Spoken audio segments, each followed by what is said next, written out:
C'est surtout les bâtisseurs, c'est surtout au Moyen-Âge qu'on utilise et qu'on crée cette langue. Et on la crée pour une bonne raison, c'est qu'on ne veut pas que les autres comprennent ce qu'on dit. C'est des secrets de fabrication, et moi je fabrique un truc, et si j'en parle avec un autre compagnon, j'ai pas envie que quelqu'un d'autre qui écoute. Alors dans les pays c'est ça, dans les régions c'était ça quand on parlait patois. Le patois c'est pour que l'autre ne comprenne pas, d'ailleurs c'est pas toi.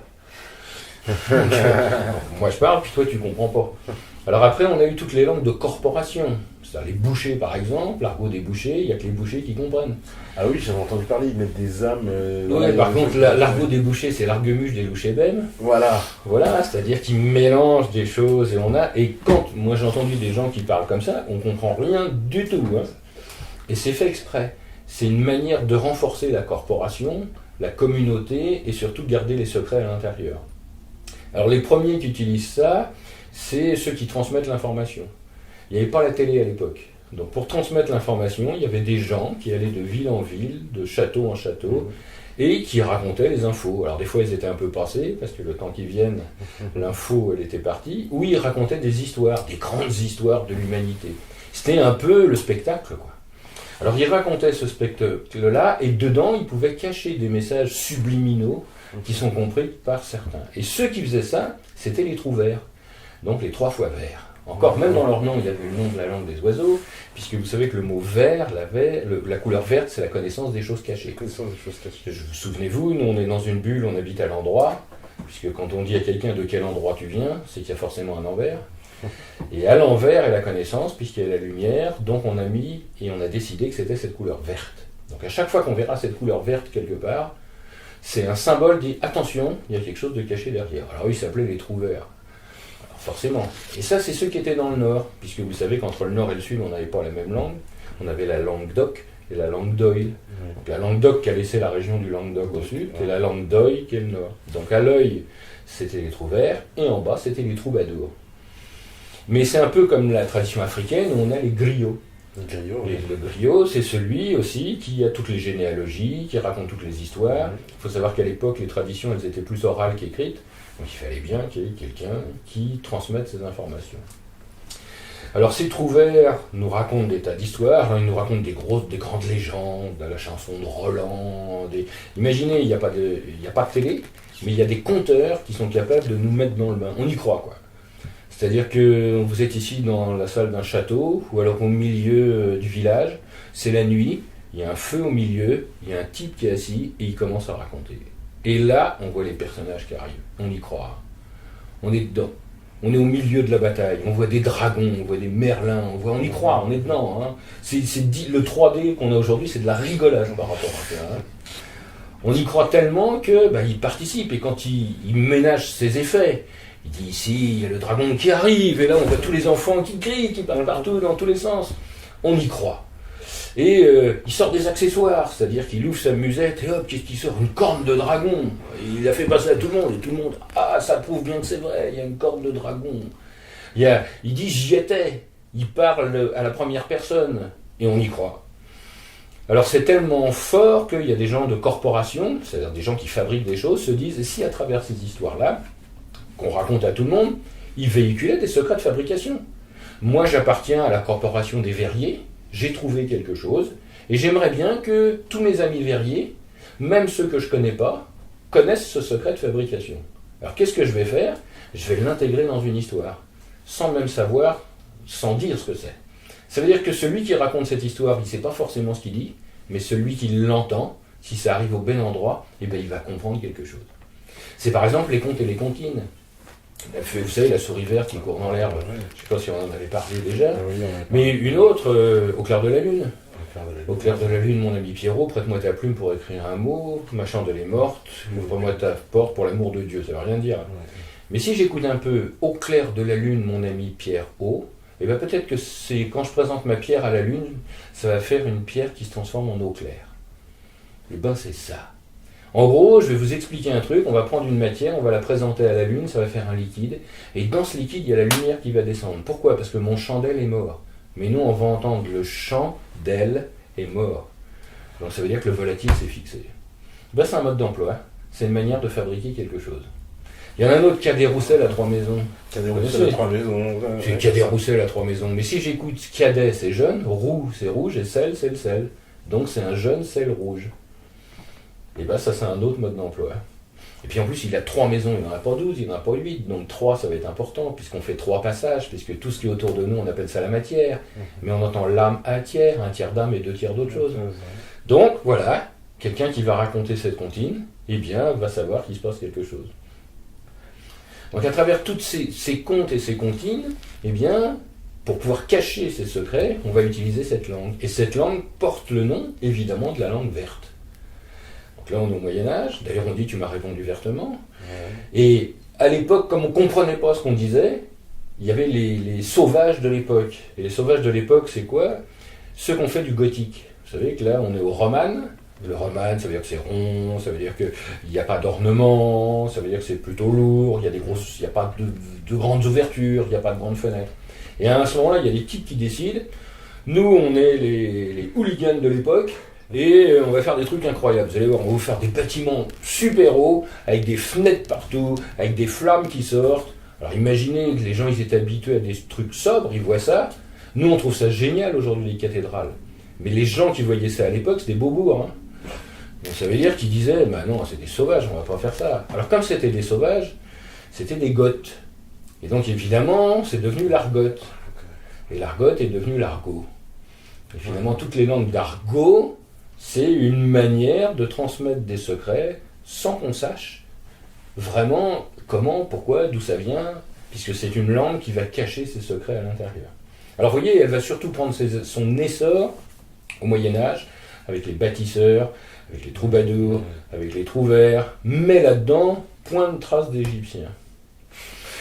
Et justement, les bâtisseurs de cathédrales, qu'est-ce qu'on sait exactement d'eux? Parce que bon, on a vu qu'il y avait beaucoup d'alchimie sur les cathédrales, ce qui veut dire qu'ils en avaient une connaissance, on va dire, très aiguisée. Mais quelles informations on a sur ces bâtisseurs? Parce que les cathédrales, elles arrivent un peu comme ça dans l'histoire européenne. Ouais, enfin, elles arrivent, on met des siècles pour les construire, c'est-à-dire qu'elles n'arrivent pas non plus comme ça. C'est un peu un changement de style. D'ailleurs, on voit des lieux qui sont un peu entre les deux, entre romane d'abord, puis on rajoute des trucs gothiques. Ouais. Donc c'est un peu une mode, un style, puis surtout un savoir-faire. C'est-à-dire qu'avant, on ne savait pas construire des bâtiments élevés parce qu'ils nous tombaient sur la figure. Donc il a fallu inventer une nouvelle architecture, et on peut dire que c'est des progrès techniques, c'est-à-dire la capacité de faire des cintres en fer, c'est-à-dire pour tenir les pierres. Avant, on ne savait pas le faire. La capacité aussi d'avoir une architecture avec des arcs-boutants qui permettent d'éviter que les murs hauts tombent sur les côtés. Donc, puis les voûtes en plein cintre, c'est-à-dire qui permettent de répartir la charge. Donc, il y a un réel progrès technique qui naît. Et dès l'instant qu'on a ce réel progrès technique, ben, il y a des gens qui ont ça. Mais ça veut dire que c'est leur beefsteak aussi. Et comme c'est leur beefsteak, ils gardent ça secret. On imagine aujourd'hui que les compagnons, on parle des compagnons du devoir, les compagnons du Tour de France, c'est des corporations qui naissent à ces époques-là, qui s'adoraient, pas du tout, ils s'entretuaient. C'est-à-dire que s'il y avait 2 corporations différentes qui étaient sur le même chantier, c'est pas ils va-t'en, c'est ils se tuaient. Et c'est-à-dire que s'il y en avait un d'une corporation qui était malheureusement sur le chantier d'un autre, il avait intérêt à courir parce que sinon il était mort. Et quand ils se croisaient sur les routes, ils avaient intérêt à faire un détour, sinon ils s'entretuaient vraiment. Donc ça veut dire que les secrets étaient vraiment gardés. Hein. Alors, fort de ces informations, on n'a pas beaucoup d'informations dessus. Parce que justement, par défaut, ils les gardaient. Et il faut savoir aussi qu'il y a peu d'écrits. Et il y a une raison à ça, c'est qu'ils mettaient leurs secrets dans la pierre. Donc ça aurait été, on ne va pas mettre le secret dans quelque chose puis l'expliquer dans un livre. Sinon c'est plus un secret. Et c'est vrai que c'est la discussion que j'ai souvent avec des gens qui font de l'histoire de l'art, quand je leur parle d'alchimie et de bâtisseurs, et je leur dis, voilà, c'est marqué dans les murs, ils disent, oui, mais comment tu peux dire ça, parce que c'est pas écrit. Oui, mais c'est normal que ça soit pas écrit, puisqu'on l'a mis dans la pierre. Alors vous voyez, on a un peu ce côté un peu ambigu de dire, ouais, mais vous racontez n'importe quoi parce que c'est pas écrit, et de dire, mais non, je raconte pas n'importe quoi, parce que c'est juste pas le même support. C'est-à-dire qu'au lieu de l'écrire dans les livres, on l'a mis dans un livre de pierre, c'est-à-dire qu'on l'a sculpté. Alors, on ne connaît pas vraiment, puis il y a aussi autre chose de très fondamental avec les bâtisseurs, c'est qu'ils croient à ce qu'ils font. Et il faut savoir aussi que c'est des vedettes. Hein. C'est-à-dire que quand on a un bâtisseur, un vraiment bon sculpteur, il est demandé partout, hein, c'est Madonna. Hein. C'est-à-dire que il faut savoir que la France, avant, c'était des petits États. Donc c'est qu'à chaque fois qu'on allait d'une ville à l'autre, il y avait une douane, puis on payait. Alors ces vedettes-là disaient, écoutez, vous êtes bien gentils, vous m'avez demandé de venir dans telle ou telle ville, c'est vous qui m'avez demandé, moi je ne veux pas payer les taxes. Sinon je viens pas. Et comme c'était vraiment des vedettes, ben on a cédé quoi. C'est-à-dire que les nobles se sont mis d'accord, puis ils ont dit on va vous faire un papier, et puis vous le présenterez à toutes les frontières, et vous ne payerez pas. Et comme vous construisiez des trucs, vous êtes des maçons, mais comme vous ne payez pas la taxe, vous êtes des francs-maçons. Et c'est là où va naître le titre des francs-maçons qui sont des opératifs. C'est pas la maçonnerie d'aujourd'hui. Mais c'est là où vient le mot en disant vous êtes des bâtisseurs, mais vous ne payez pas d'impôts.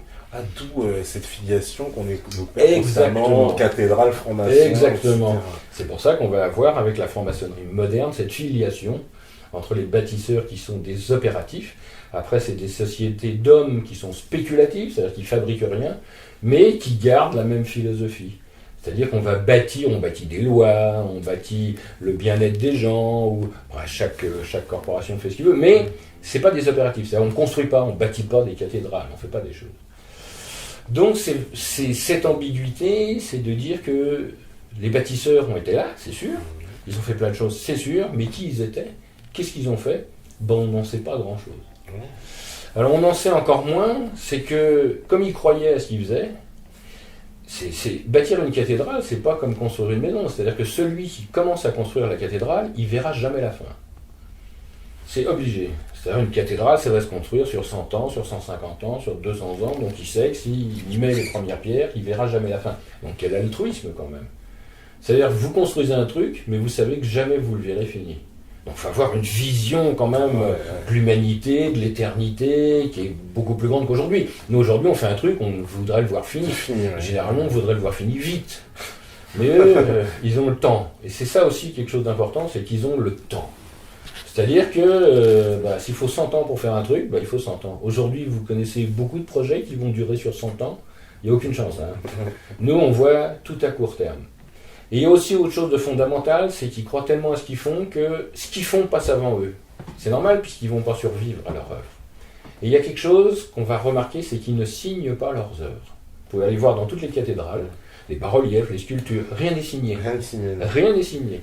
Ça veut dire que, vous voyez, j'apporte quelque chose, j'apporte mon art, je crois en ce que je fais, mais j'ai pas d'ego, c'est pas moi.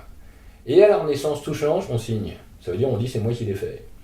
À ce moment-là, la mentalité change complètement. C'est-à-dire que je ne travaille plus pour la communauté, pour la gloire, mais je travaille pour moi. Maintenant, je suis une vedette. Et évidemment, les gens qui achètent des tableaux à ce moment-là, les achètent pas forcément parce que c'est beau, mais parce que c'est machin qui l'a fait. Et à ce moment-là, on passe d'une vision de transmission de quelque chose à une vision de l'individu.